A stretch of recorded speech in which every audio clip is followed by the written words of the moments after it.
official from one of the other bidders say last week in response to a question from a restaurant reporter that there was no need for their casino bid to talk about a restaurant because no casino would open before 2016.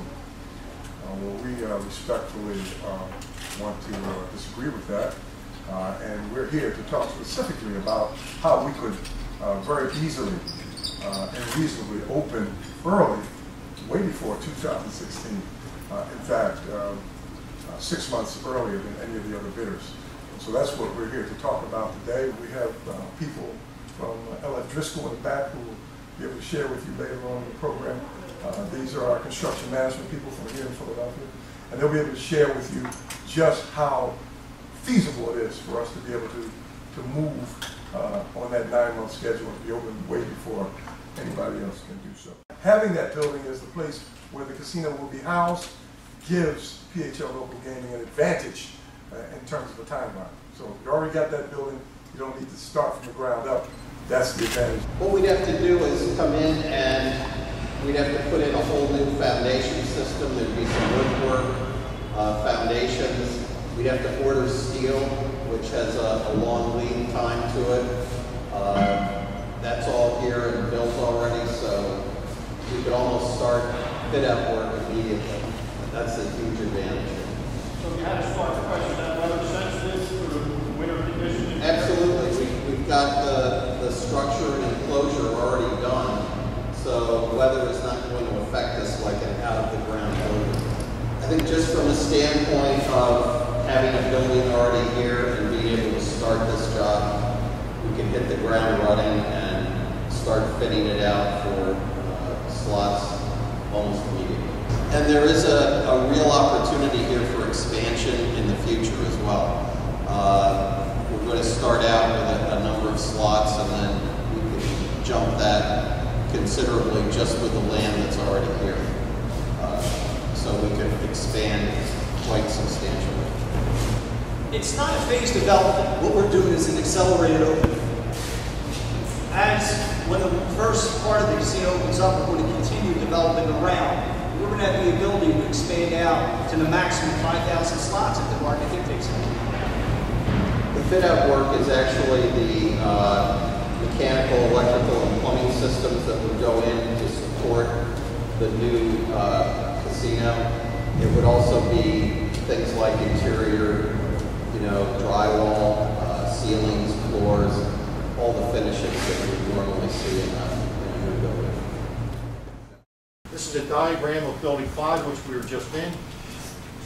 This would be retrofitted, and we'd be opening this in the 9-month time frame.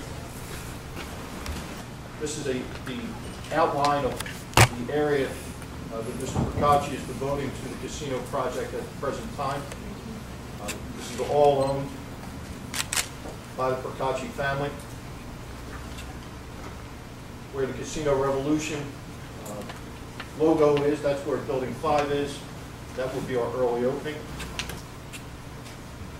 This gives you an idea of the accelerated opening, how it would fit into the overall footprint of the project. We'd be opening on the accelerated basis with 1,350 slot machines, 55 table games, and within the following 6-month time period, we get up to our full 2,400 slots and 105 table games. And from there, we would expand as the market dictates. Because of our footprint, we are one of 2 competitors in this competition that can expand up to the 5,000 slot machines that Pennsylvania permits as the maximum. That would have a huge, huge economic impact on the state and on the city here. And Rick, can you come up and sort of take us through the architecture here? Sure. A little bit of background on yourself. Sure, I'm Rick Gardner, Senior Partner at the MENAC Public Group Architects. We're based in Memphis, and we do hospitality and gaming all over the country. A little bit about the design of the project. As John said, the design is really based, the planning is based upon the advantage we have of starting with Building 5. And so everything works works around that. The board just to the right of the rendering shows the rectangle is building 5. Something very important that we're doing on the design side is we're doing a new piece in the very beginning, the kind of parallelogram shape in the porte cochere along with the early opening. This is very important for the customer experience. What we want to do with an accelerated phase is not make it temporary, but we want the guest experience to be the ultimate final experience. So what you see in the rendering there is the porte cochere that will be opened with this accelerated phase, and it is the final porte cochere and the final entry experience for the customer. So you don't have to make a transition once you go from the 1350 slot casino to the 2400 slot casino. You can see the tower over there that John talked a little bit about.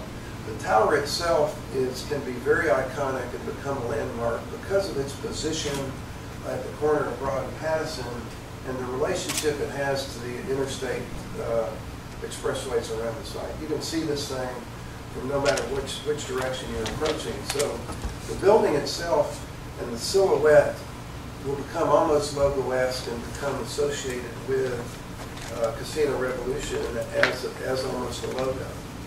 This rendering shows the lobby of the hotel, high-end, 4-star plus. It's what I would call an elegant modern. And when we talk about modern for casino design, we're not talking about minimalist or stark.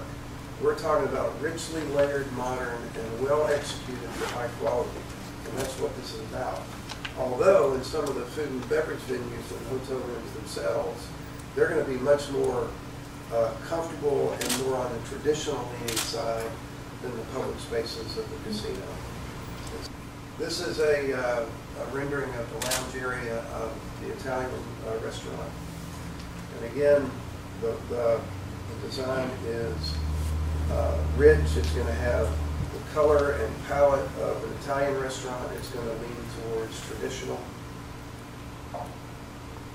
And this is a rendering of the interior of the steakhouse. Some of the images we're deriving things from have to do with the waterfront, the richness of actually the warehouse that we're going to be renovating for this facility itself. So one of the things we want to do with all the venues is make sure that a customer can have a different experience every time they come to the place. It's just not the same old thing. So everything has its own identity. And way beyond design is, as you know, the operation, the service, the way you're treated when you come as a customer is extremely important. And this is a rendering of the buffet. And This is really a snapshot of what the accelerated opening would mean to the city of Philadelphia, the Commonwealth, and to the local economy. We've got added property taxes, gross payroll. We've got an indirect and induced payroll, the spin-off effect, primarily of $15 million of goods and services that we'd be purchasing in that initial 6-month time period. There'd be 600 jobs, full-time jobs created. This is an advantage that is unique to PHL local gaming. No one else can do that.